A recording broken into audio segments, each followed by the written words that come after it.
राजा जनक ज्ञान पूर्व पनि दरबारमै थिए, ज्ञानको पश्चात पनि दरबारमै रहे। र राजा जनकको बारेमा हामीले बेला बखत सुन्ने गरेको कहानी, राजा जनक राजा भएर पनि हलो जोत्ने काम गर्थे भन्ने कुरा हामीले सुनेका हौं। छैन? त्यही हलो जोत्ने क्रममा नै सीता फेला पारे भन्ने कहानी हामीले सुनेका छौं। कहाँ राजा, कहाँ हलो जोत्नु, क्यान यु इमेजिन इट? त्यो भनेको के त भने जब मान्छे ज्ञान प्राप्त हुन्छ, मुक्त प्राप्त हुन्छ, उसलाई राज्य चलाउनु र हलो जोत्नु बराबर हुन्छ। के हो मुक्ति भनेको? त्यो हो मुक्ति भनेको। अहिले हामीलाई त यसो भन्नु भन्दैन, इज्जत जान्छ भन्छ। इज्जत नभएकाहरूलाई इज्जतको बहुत पीडा हुन्छ। Can you? के को इज्जत जान्छ? कमाएको छ इज्जत। इज्जत जान्छ भनेर डर, एउटा सुको इज्जत छैन। त्यो मान्छेलाई इज्जतको परवाह गर्छ समाजमा, राइट? किनकि उसलाई बहुत दृष्टि के छ, यो उँचो, यो नीचो, यो तल, यो माथि, यसलाई विषम दृष्टि भनिन्छ। के रे? यो विषम दृष्टि, यो गर्नै नहुने काम, यो गर्नै पर्ने काम, यी यस्तो छ, केही पनि छैन। यही त बन्धन हो। यो साह्रै राम्रो काम, यो साह्रै खराब काम, त्यस्तो केही छैन दुनियाँमा। It does not exist, it only exist in your mind. विचारमा मात्रै छ त्यो, यथार्थमा छैन। Can you imagine? हामी नेपालको सोसाइटीमा हामीले यही कारणले गर्दा हामी न राजनैतिक रूपमा, न वैज्ञानिक रूपमा, न मनोवैज्ञानिक रूपमा एउटै नोबेल पुरस्कार पनि पाएनन् यो देशको मान्छेले। किनकि हामी बहुत द्वैतवादमा छौँ। द्वैतवाद भनेको यो राम्रो, यो नराम्रो, यो उँचो, यो तल। हाम्रो सोसाइटीको संरचना नै त्यस्तो छ। त्यसकारण हाम्रो सोसाइटीमा त्यो सरसफाई गर्ने कर्मचारी, कुचिकारहरू, जसले चाहिँ कुनै बेला घर घरमा गएर आँची उठाउँथे, उनीहरूलाई बहुत निम्न दृष्टिमा पानी नचल्ने भन्छ। हो होइन भन्नुहोस् त? यस्तो खत्तम मानसिकता भएको सोसाइटी छ हाम्रो, दयनीय सोसाइटी। अब त्यही आँची सोर्नु त्यो अमेरिकातिर, युरोपतिर गयो भने अहिले आँची उनीहरूले सोर्नु पर्दैन, तर टोयलेट त सफा गर्नु पर्यो। त्यहाँ बडा चाहिँ गाडी चढेर आउँछ, डिग्रीधारीहरू टोयलेटभित्र छिर्छ, सफा गरेर आउँछ। त्यसलाई सम्मान छ। त्यहाँ कामको सम्मान छ। यहाँ त काम तल गऱ्यो भने अपमान छ। कसरी उठ्छ देश भन्नुहोस् त? कसरी उठ्छ मान्छे भन्नुहोस् त? कामलाई सम्मानै छैन। त्यसकारण यो सबै बेवकुफहरूको खेल हो। यसलाई सामन्ती वृत्ति भनिन्छ। त्यही अरूलाई चाहिँ ठिच्नै पर्ने, अरूलाई दबाउनै पर्ने, अझ काम गर्नेहरूलाई बढी दबाइदिने। यो हाम्रो यस्तो सोसाइटी छ। त्यसैले यो सबै खेल के को? खेल त मनकै हो। समदृष्टि भनेको सब कुरा समान देख्नु, त्यो समदृष्टि हो। व्यवहार गर्दा असमान व्यवहार गर्नु पर्न सक्छ, तर मनमा त दृष्टि समै हुनुपर्छ। सबै कुरा एउटै हो भनेर बुझ्नुपर्छ। त्यो हामीले शब्दमा बुझ्दैनौँ। त्यो बुझ्नको लागि ज्ञान चाहिन्छ। ज्ञान, अझ ज्ञान भन्दा माथि प्रज्ञा चाहिन्छ।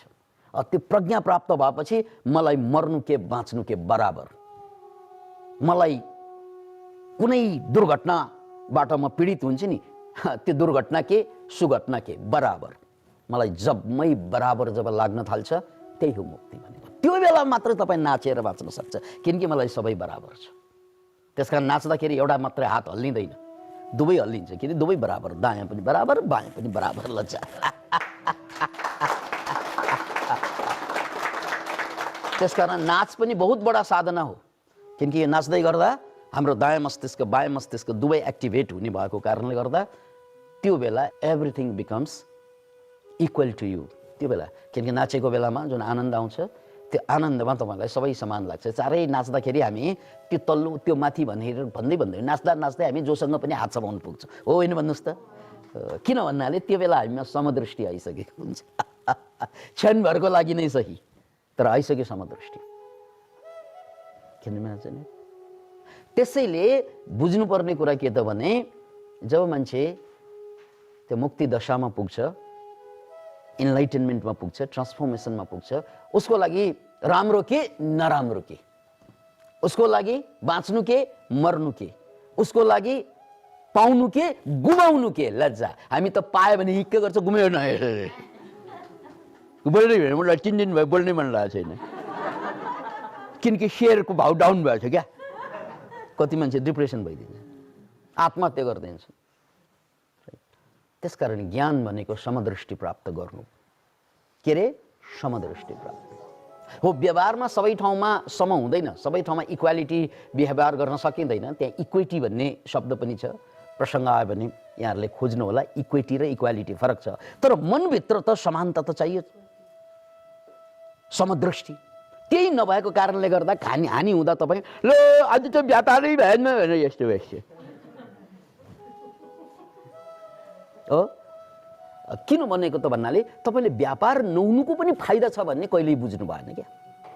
घाटाभित्र पनि फाइदा हुन्छ भनेर बुझ्नु भएन, तपाईँले मर्नुमा पनि फाइदा हुन्छ भनेर बुझ्नु भएन, तपाईँले गुमाउनुमा पनि फाइदा हुन्छ भनेर बुझ्नु भएन, तपाईँले जुन पीडा खप्नुभयो जीवनमा त्यो पनि मेरै धन हो भनेर बुझ्नु भएन। अनि यो नहुने काम भयो मबाट, ले नहुने र हुने के छ र दुनियाँमा? नहुने भए त हुँदै हुँदैन नि, हुने भएर त भएको। कति नै ब्रह्माजीले बोले जस्तो बोल्नुहुन्छ, यो नहुने काम कसले भने?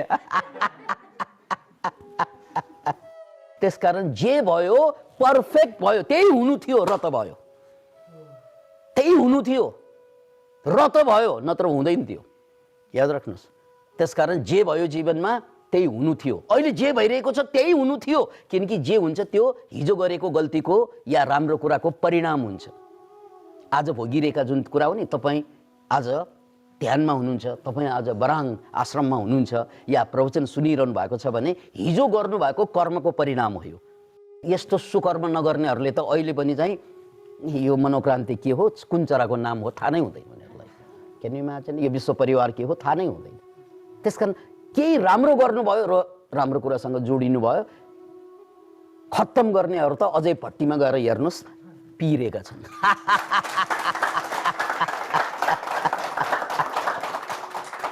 त्यसकारण जे भयो राम्रो भयो, जे भइरहेको छ राम्रै भइरहेको छ, किनकि यो सबै कुरा मनले निर्धारण गर्छ राम्रो र नराम्रो। जब मन मौन हुन्छ, को नराम्रो भन्ने? यो खत्तम भयो भन्ने को? मन होइन। साधनामा के हो? त्यही मन मौन हुन्छ। त्यो कचकच्या बुढा शान्त हो।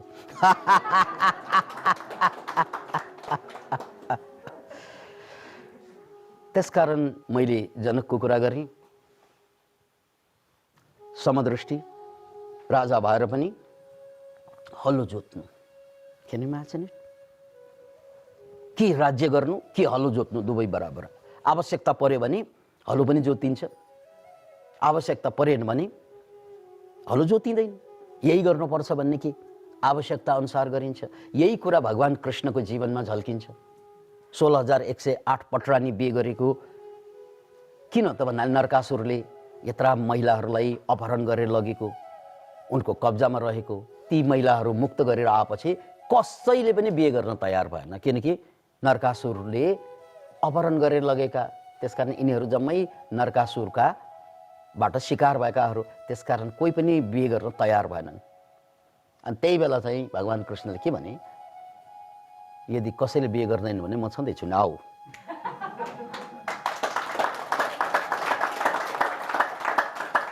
किनकि मलाई बिहे गर्नु र नगर्नु दुवै बराबर छ। लज्जा किन नआजले मलाई एउटी स्वास्नी राख्नु नराख्नु र 16,000 राख्नु बराबर छ।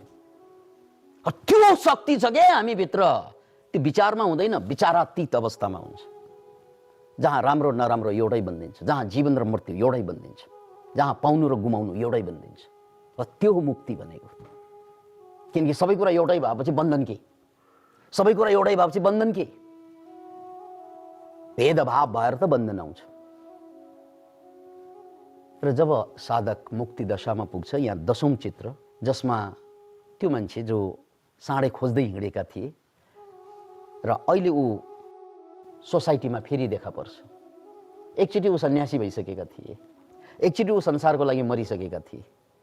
अब ऊ संसारको लागि सबभन्दा अर्थपूर्ण मान्छे भएर निस्के हो। फेरि ऊ समाजमा आउँछ। उदाहरणको लागि बुद्धकै कुरा गरौँ, जब उनी समाजमा आए, एकचोटि त संसारको लागि मरिसके, पीत वस्त्र धारण गरिसके, तर पछि समाजमा उनी जब फर्के, उनको ज्ञानले, उनको ध्यानले आज 25-2600 वर्ष पछाडि पनि मान्छेहरू युनिभर्सिटीमा उनको कुरा पढ्दैछन्, मान्छे रेडियो टेलिभिजनमा उनका कुरा चर्चा गर्दैछन्। र साँच्चै भन्ने हो भने उनको जमानामा जति उनको ज्ञान मान्छेलाई काम लाग्थ्यो त्योभन्दा बेसी हाम्रो जमानामा काम लाग्यो। कस्तो ज्ञान प्राप्त गरेको होला। अनि यो ज्ञान यदि उनी सोसाइटीमा नआएको भए, नफर्केको भए समाजले पाउने थिएन। Can you imagine? त्यसकारण जब मान्छे मुक्त हुन्छ अनि बहुत उदारताका साथ करुणाको कारणले फर्कियो भने त्यसले समाजले यति पाउँछ त्यो समाजले कल्पना नै गर्न सकिँदैन। किनकि समाज त स्वार्थी हुन्छ, तर ऊ त अहङ्कारबाट पर भइसकेको मान्छे, उसमा स्वार्थै हुँदैन। ऊ जसरी बाँच्छ त्यो परमार्थ हुन्छ। ऊ जसरी बाँच्छ ऊ अरूहरूको कल्याणको लागि, उद्धारको लागि मात्रै बाँच्छ। त्यही हो जीवनको, संसारको लागि पनि सार्थकता। उसको जीवन त धन्य नै भयो र उनको उपस्थितिमा संसार धन्य हुन्छ। जसरी कोठाभित्र चिमले के काम गर्छ? केही पनि गर्दैन, ऊ चुपचाप बस्छ। चिम बल्ने भनेको के हो? उसले चाहिँ आएर चाहिँ तपाईँको आँखामा लाइट फाल्ने त होइन हो, ऊ चुपचाप बलिरहेको हुन्छ। ऊ बल्नुमा तपाईँले काम आफ्नो गरिरहेको हुन्छ। सूर्य चम्किरहेको हुन्छ, सूर्यले आफै केही पनि गर्दैन, तर सूर्यको प्रकाशमा हामी सबैले आफ्नो काम भ्याउँछौँ। त्यस्तै जब ज्ञान प्राप्त गर्छ मान्छेले, उसको मौनतामा पनि, उसको उपस्थिति मात्रले पनि अरूको जीवन धन्य बन्दै जान्छ। जसरी बत्तीको अगाडि अरूले बाटो देख्छ, त्यस्तै जब मान्छे ज्ञानी हुन्छ अनि तपाईँ स्वयं प्रकाश बन्नुहुनेछ। जब स्वयं प्रकाश बन्छ, तपाईँका दाइ भाइ आमा जो छ तपाईँको सेरोफेरोमा तपाईँसँग जोडेका सबैले लाइट पाउँछ, सबैको जीवन धन्य बनाइदिन्छ। त्यसकारण सबैलाई उद्धार गर्ने पहिलो तरिका र अन्तिम तरिका आफूलाई उद्धार गर्ने, यही टेन्जेन बुल्सको प्रसङ्ग हो। अब इन्लाइटेन भइसकेपछि, समाधि भइसकेपछि यो मान्छे बजार जान्छ अनि उसको लुगा मैलो दैलो हुन्छ, उसलाई त्यो मैलो दैलोसँग मतलबै भएन। Can you imagine? हामी त चिटिक्क परेर आइरन लगाएर हिँडिरहेका हुन्छौँ नि। Can you imagine it? किन गरे आयो? किन आइरन लाउनु भयो तपाईँहरूले? किन चिटिक्क पर्नु पर्यो? अरूलाई देखाउनु होइन? मान्छे जति कमजोर र बेवकुफ हुन्छ त्यति उसले अरूलाई चाहिँ प्रभावित गर्न खोज्छ। किन प्रभावित गर्नु पर्यो? अरूले के भन्ला, यही डर होइन? यही डर होइन? हो, यही हो मानसिक कमजोरी। किन आइरन लाउनै पर्यो भने लाउनु पर्यो, लाउनै परेन भने किन लाउनु पर्यो? यो बुद्धसँग जोडेर कुरा मात्र होइन, यो सबै उठेका मान्छेहरूसँग जोडेर कुरा गर्दैछु मैले। अल्बर्ट आइन्स्टाइन मान्छेको इतिहासमा सबभन्दा शिखर नाम हो विज्ञानको क्षेत्रमा। तर थाहा छ तपाईँहरूलाई, आइन्स्टाइनले कहिल्यै आइरन लाएन लुगामा, जहिले पनि कचाकचुक परेको लुगा लाएर।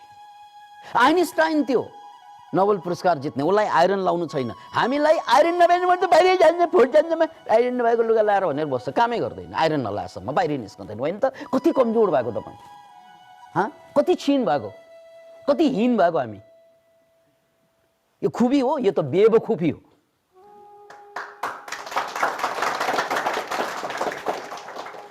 एकजना पत्रकारले सोधे पनि, हजुरले किन आइरन नलाउनु भएको?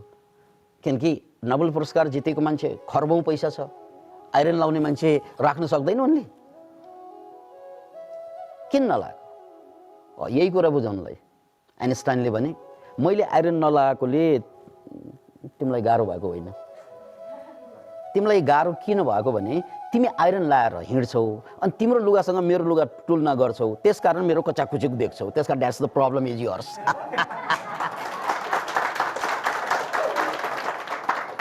त्यो त उसको प्रब्लम हो। मेरो कचाकुचुक आइरन नलाएको लुगा हेरे उसलाई गाह्रो भयो भने उसको प्रब्लम हो, मेरो प्रब्लम हो र त्यो। त्यसकारण संसारमा त सबै प्रब्लम अरूको हुन्छ, तर तपाईँले त्यो प्रब्लम आफ्नो बनाइदिन्छ।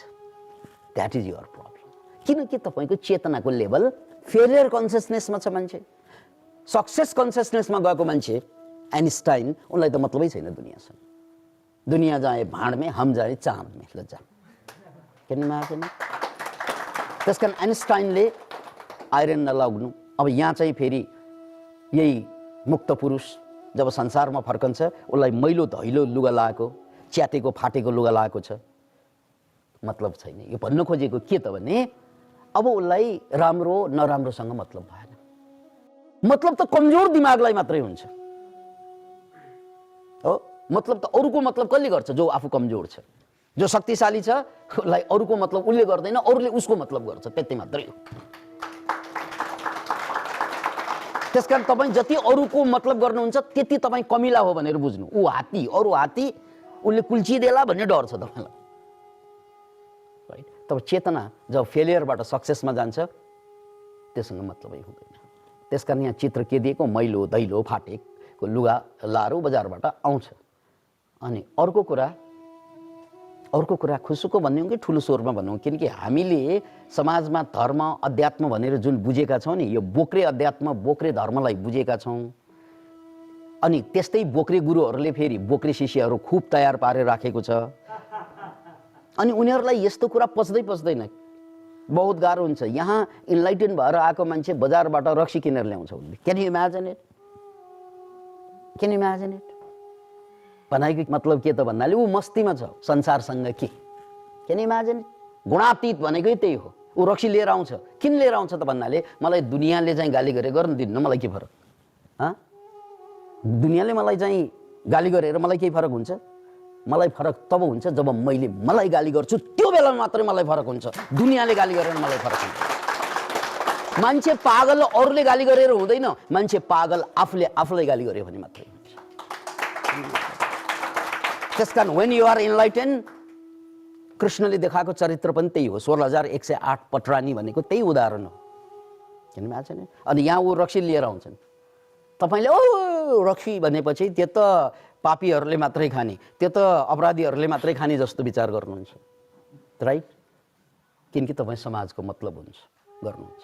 अब त्यो जति पनि यो गर्नु हुँदैन, त्यो गर्नु हुँदैन भनेर भन्नुभएका कुरा अरूलाई, छोराले यो गर्नु हुँदैन, छोरीले यो गर्नु हुँदैन, बाउले यो गर्नु हुँदैन, साथीले यो गर्नु हुँदैन भन्ने कुरा छ नि, हाम्रो डिमान्ड, त्यो सबै आफू फेरि खुसुक्को गरिरहेका हुन्छ। सबै लुकी गरिरहेका हुन्छ। फोर कुरा गर्नु हुँदैन, उसको मनमा फोर बाई केही आउँदैन। Can you imagine? त्यसकारण सबभन्दा बढी जो शुद्ध बन्न खोज्छ नि समाजमा, उसको मन सबभन्दा बढी अशुद्ध हुन्छ। यो कुरा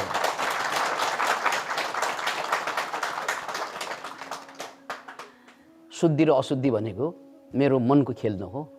मेरो विचार, मेरो तर्क, गणित, बुद्धिबाट म पर छु। म त चेतनामा म पुगिसकेको छु। म त पुरुष तत्त्वमा पुगिसकेको छु। मलाई के फरक हुन्छ?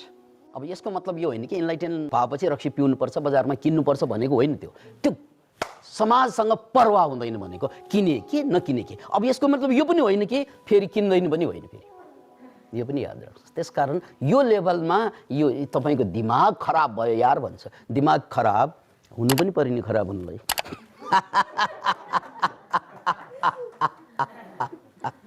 Thank you. जय होस्।